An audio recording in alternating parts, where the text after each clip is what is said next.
It's hard to make a lot of acquisitions these days with cash because the Justice Department, the FTC, don't seem to be approving very many things of any consequence, so that's a factor.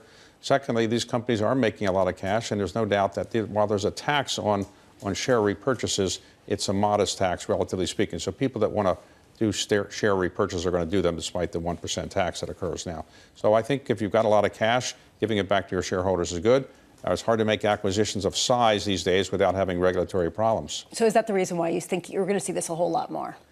I suspect you'll see more of it for the time being. Now, if you have a lot of cash, regulators sometimes don't like you to do share buybacks, and that's why the Congress imposed a tax, but they don't like you to make acquisitions either. So it's, it's a difficult situation. Do you expect the cash to be deployed into sports teams more frequently? I suspect probably not. That's exactly the question I was going to ask.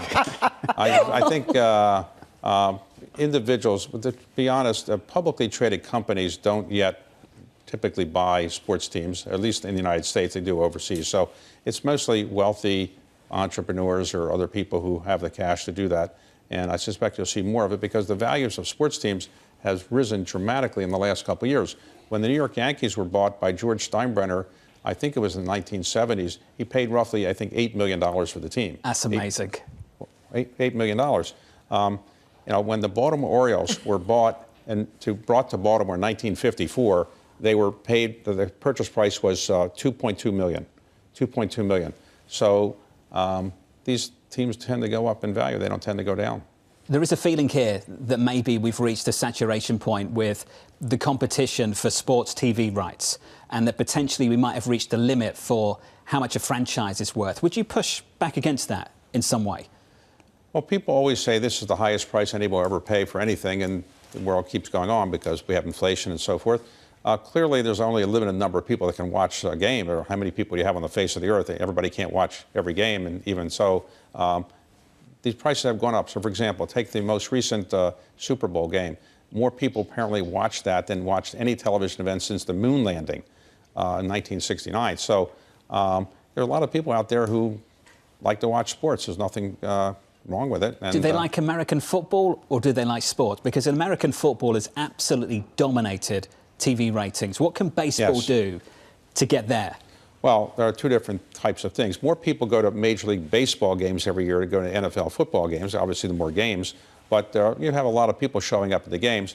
And the TV rights, though, there's no doubt that NFL dominates television. If the top 50 shows on television history in the United States, probably 40 of them, or 45 or so, are NFL games of one type or another.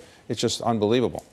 If someone's tuning in and they don't know why we're talking about this, it's because you have invested in the Baltimore Orioles, almost $2 billion I thought we were dancing around that. Yeah, Lisa. well, I'm just going to go directly at it. I mean, what is this? This is ridiculous.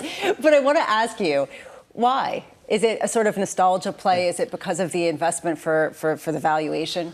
A couple of things. First, I am from Baltimore, and I grew up rooting for the Baltimore Orioles. And I should point out that the league has not approved me yet. I have to be approved by the ownership committee. So a deal has been announced between the current owner and a group that I put together, but it's not technically approved. Hopefully it'll be approved at some point in the not too distant future.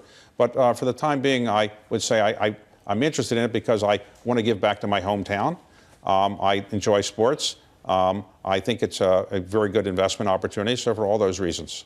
What's the courtship like? Do you have to go to them and explain kind of what you would do, or do you have to kind of give them a sense of your commitment to Baltimore? I'm just curious about the process of this type of thing. Well, they asked if I would go on surveillance and talk about it, and I said I would. So that was the main reason that they agreed to let me do it. I actually think that anybody that sells a sports franchise doesn't want to sell it to somebody who's going to ruin the franchise. So you have to say why you think you can make it even better than somebody's already had it, did with it. So I think we can do a good job with it, but we're going to bring back a lot of people that are well known in Baltimore. Cal Ripken is a good example. Will be investing with us and other things. So I think we can assemble a good group of people who care about Baltimore. And one of those people who care about Baltimore is a guy named Mike Bloomberg. Okay, I've heard of him. I've heard of him too. I didn't know he was an Orioles supporter. Mike is a graduate of Johns Hopkins, and I think has given more money to Johns Hopkins than any single individual in the history of our country has given to any other one university. That is true. So I think roughly $5 billion, I don't know exactly, but something like that. So he cares about Baltimore and is happy to participate in this as well. Possibly the Red Sox a little bit more. than maybe the Orioles. Maybe. I thought Boston sports was the thing for Mike. Well, I'm going to drop by the desk after this and make sure I'm not getting in trouble. Mike is probably watching, but I think his main sport might be golf, but he does like baseball. That is true as well.